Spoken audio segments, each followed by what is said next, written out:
अंतरिक्ष से हमारी पृथ्वी कुछ इस तरह की दिखाई देती है, जिस पर चारों ओर अथाह समुद्र फैले हुए हैं और समुद्रों के बीच मौजूद हैं 7 महाद्वीप, जिनकी अपनी अपनी अलग अलग विशेषताएं हैं। और ये है हमारा भारत, जो कि एशिया महाद्वीप का एक छोटा सा टुकड़ा है। भारत की जियोग्राफी इतनी विशेष है कि ये हमारे लिए किसी वरदान से कम नहीं, क्योंकि भारत के उत्तर में हिमालय की ऊंची ऊंची पर्वतमालाएं खड़ी हैं। हिमालय की ऊंची ऊंची पहाड़ियां नॉर्थ पोल से आ रही ठंडी साइबेरियन हवाओं से हमारी रक्षा करती हैं।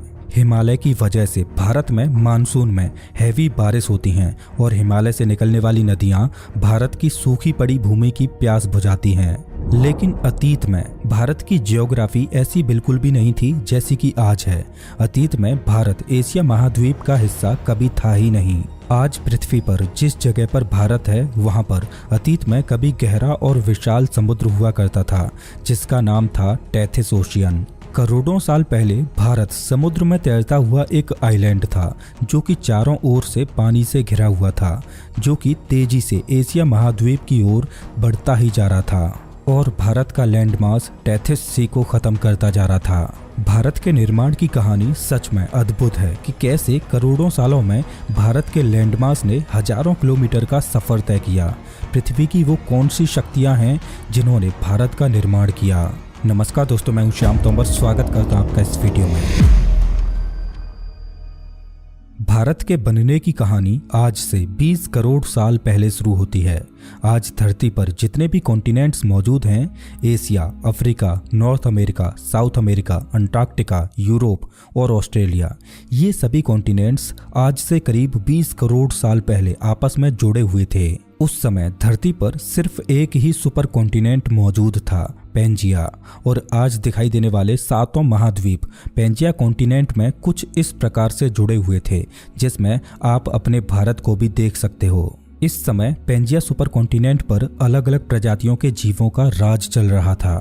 ये वो दौर था जब डायनासोर धरती पर इवॉल्व होने लगे थे और पेंजिया सुपर कॉन्टिनेंट पर इधर उधर फैले हुए थे। पेंजिया सुपर कॉन्टिनेंट इतना बड़ा था कि इस पर दूर दूर तक फैली जमीन इस कॉन्टिनेंट के क्लाइमेट पर बहुत ज्यादा असर डालती थी। पेंजिया सुपर कॉन्टिनेंट की दुनिया आज से बिल्कुल अलग थी। पेंजिया कॉन्टिनेंट के जो हिस्से समुद्र से सटे हुए थे, उन पर कुछ किलोमीटर अंदर तक हरियाली छाई हुई थी और बड़े बड़े जंगल मौजूद थे, क्योंकि पेंजिया कॉन्टिनेंट के किनारों वाली जगहों पर अधिक बारिश होती थी। लेकिन पेंजिया कॉन्टिनेंट इतना बड़ा था कि इसके मध्य में हमेशा सूखा बना रहता, जहां कभी भी बारिश नहीं होती, जिस वजह से पेंजिया कॉन्टिनेंट की मध्य वाली जमीन एकदम बंजर और वीरान थी, जहां धूल के तूफान उठते। आज से करीब 20 करोड़ साल पहले ये पेंजिया सुपर कॉन्टिनेंट 2 बड़े भागों में टूटने लगा, जिससे 2 नए सब कॉन्टिनेंट्स का निर्माण हुआ। पहला सब कॉन्टिनेंट बना लॉरेशिया, जिसमें से आगे चलकर एशिया, यूरोप और नॉर्थ अमेरिका बनने वाले थे, और दूसरा सब कॉन्टिनेंट बना गोंडवाना, जिससे आगे चलकर south America, Africa, India, Australia और अंटार्कटिका बनने वाले थे। जब पेंजिया सुपर कॉन्टिनेंट लॉरेशिया और गोंडवाना में टूट रहा था, तो दोनों कॉन्टिनेंट्स के मध्य में एक समुद्र का निर्माण होने लगा था, जिसे वैज्ञानिकों ने टेथिस ओशियन का नाम दिया। अब आपके मन में एक सवाल आ सकता है कि आखिर वैज्ञानिकों को पता कैसे चला कि अतीत में पृथ्वी के सभी महाद्वीप आपस में जुड़े हुए थे। तो इसका जवाब ये है कि 20वीं सदी की शुरुआत में एक जर्मन वैज्ञानिक एल्फ्रेड वेगनर ने नोटिस किया कि साउथ अमेरिका का पूर्वी तट अफ्रीका के पश्चिमी तट के साथ एकदम सटीक बैठता है, जैसे मानो ये दोनों एक पहेली के 2 टुकड़े हों। अफ्रीका के साइड में मेडागास्कर इस पजल में हिस्सा लेता है, फिर इंडिया इस पजल को पूरा करता है। अगर आप दुनिया के मैप को देखो तो आपको दिखाई देगा कि कई देशों के समुद्री तट एक दूसरे के पजल पीस की तरह दिखाई देते हैं, जैसे ब्राजील और अफ्रीका। एल्फ्रेड वेगनर ने सिर्फ पृथ्वी की ज्योग्राफी पर ही ध्यान नहीं दिया, बल्कि उन्होंने ये नोटिस किया कि 2 अलग अलग कॉन्टिनेंट्स के किनारों पर समुद्र के इस पार मौजूद फॉसिल समुद्र के दूसरी साइड मौजूद फॉसिल से बिल्कुल मेल खाते हैं। अब 2 अलग अलग कॉन्टिनेंट्स के बॉर्डर, जिनके बीच विशाल समुद्र मौजूद है, उनके बॉर्डर्स पर सेम तरह के फॉसिल्स का मिलना ये दर्शाता है कि अतीत में कभी ये दोनों कॉन्टिनेंट्स आपस में जुड़े हुए थे।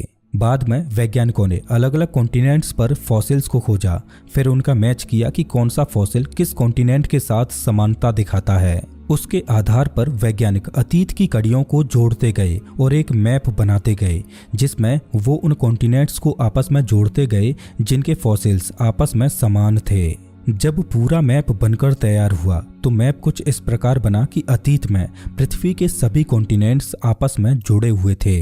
हालांकि शुरुआत में तो पेंजिया सुपर कॉन्टिनेंट की थ्योरी पर किसी को भी विश्वास नहीं हुआ था, लेकिन जब हमारी टेक्नोलॉजी एडवांस होने लगी तब हमें पता चला कि सच में अतीत में पृथ्वी पर सिर्फ एक ही महाद्वीप मौजूद था, जिससे टूटकर 7 अलग अलग कॉन्टिनेंट्स का निर्माण हुआ।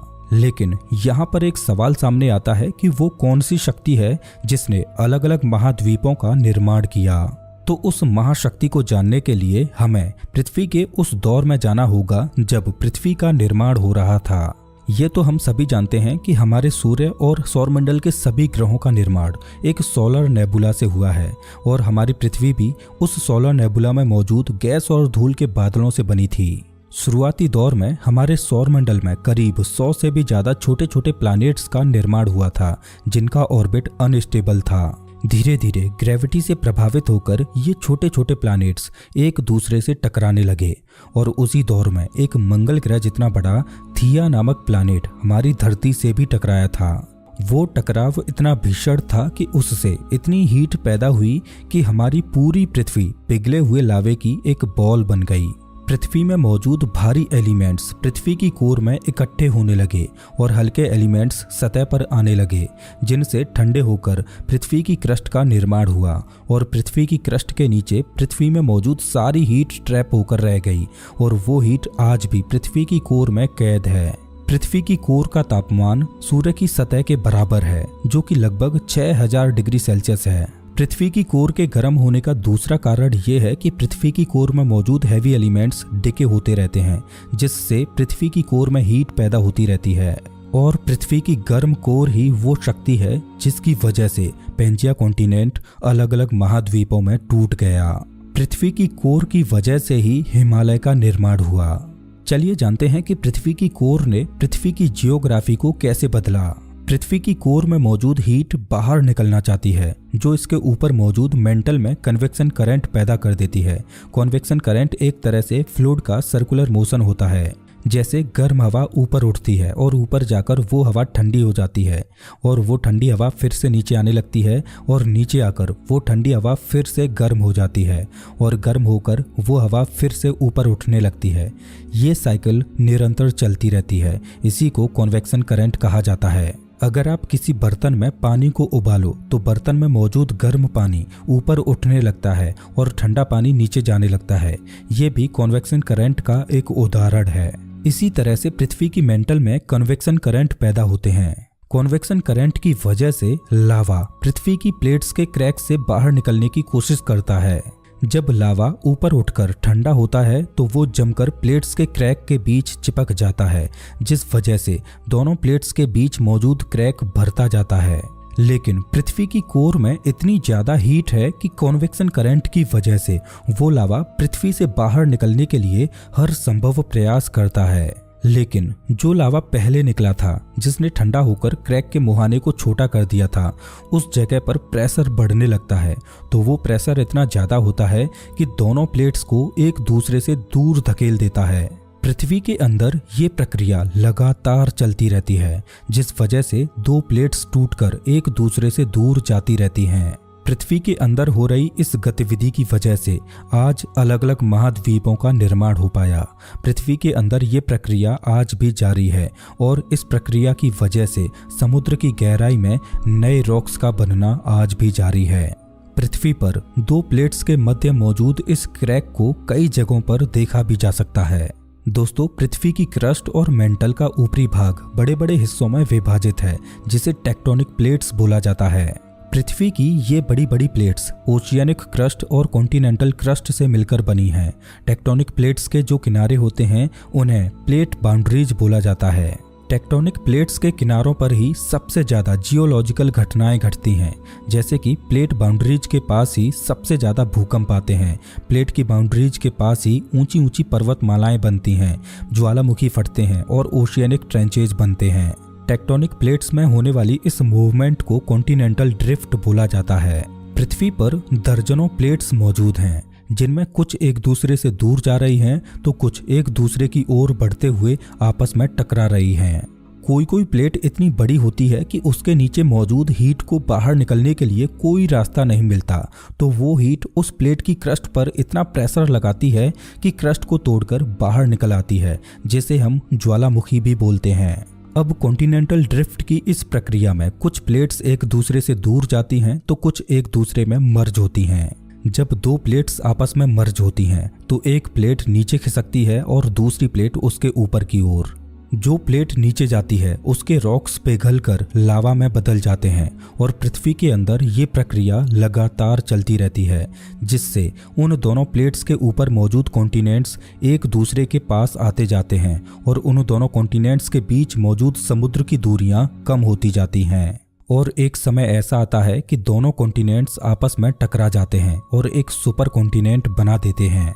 पेंजिया सुपर कॉन्टिनेंट पहले दो हिस्सों में टूटा, लॉरेशिया और गोंडवाना। कुछ करोड़ सालों के बाद ये दोनों सुपर कॉन्टिनेंट्स लॉरेशिया और गोंडवाना भी अलग अलग कॉन्टिनेंट्स में विभाजित होने लगे। साउथ अमेरिका अफ्रीका से दूर चला गया, नॉर्थ अमेरिका यूरोप से दूर चला गया, ऑस्ट्रेलिया अंटार्कटिका से अलग हो गया और आज से करीब 14 करोड़ साल पहले भारत अफ्रीका के साउथ ईस्ट से अलग हो गया। इस घटना से कहीं पर बड़ी बड़ी वैली बनने वाली थी तो कहीं पर बड़ी बड़ी पर्वतमालाएं। जिस जगह से प्लेट्स एक दूसरे से दूर जा रही थी वहां पर बड़ी बड़ी घाटियां बनी और जिस जगह पर दो प्लेट्स आकर मर्ज हो रही थी वहां पर पर्वतमालाएं बनी। ऐसा इसलिए हुआ कि जब दो प्लेट्स एक दूसरे से मर्ज हुई तो एक प्लेट दूसरी के ऊपर चढ़ने लगी और ऊपर उठने लगी, जिससे बड़ी बड़ी पर्वत श्रृंखलाएं खड़ी हो गईं। जिस तरह पृथ्वी पर पर्वतमालाएं बन रही थीं, उसी तरह जिस जगह से दो प्लेट्स टूटकर अलग हुई थीं वहां पर बड़ी बड़ी घाटियां बन गईं, जैसे कि एरिजोना में ग्रांड कैनियन। ग्रांड कैनियन करीब 450 किलोमीटर तक फैली हुई है, जिसकी चौड़ाई 20 किलोमीटर है और इसकी गहराई लगभग 2 किलोमीटर है।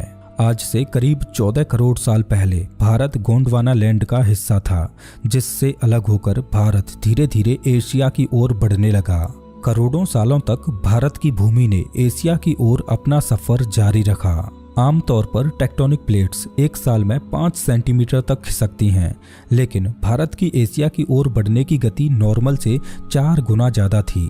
भारत करीब 20 सेंटीमीटर प्रति साल की दर से एशिया की ओर बढ़ रहा था। दरअसल भारत इतनी तेजी से इसलिए लॉरेशिया के एशिया की ओर बढ़ रहा था क्योंकि गोंडवाना लैंड के नीचे बहुत बड़े बड़े प्लूम्स थे। दरअसल पृथ्वी के अंदर इस तरह के प्लूम्स बनते हैं। ये प्लूम्स पृथ्वी की कोर में मौजूद हीट को पृथ्वी की ऊपरी लेयर मेंटल तक पहुंचाते हैं। जब ये प्लूम पृथ्वी की क्रस्ट के पास पहुंचते हैं तो क्रस्ट के ठोस होने की वजह से ये वहां पर फैलने लगते हैं, जिसकी वजह से टेक्टोनिक प्लेट्स में क्रैक आने लगते हैं। और गोंडवाना लैंड की इंडियन प्लेट के नीचे भी इसी तरह का एक प्लूम था, जिसकी हीट की वजह से इंडियन प्लेट की मोटाई कम रह गई, जिस वजह से इंडियन प्लेट हल्की हो गई।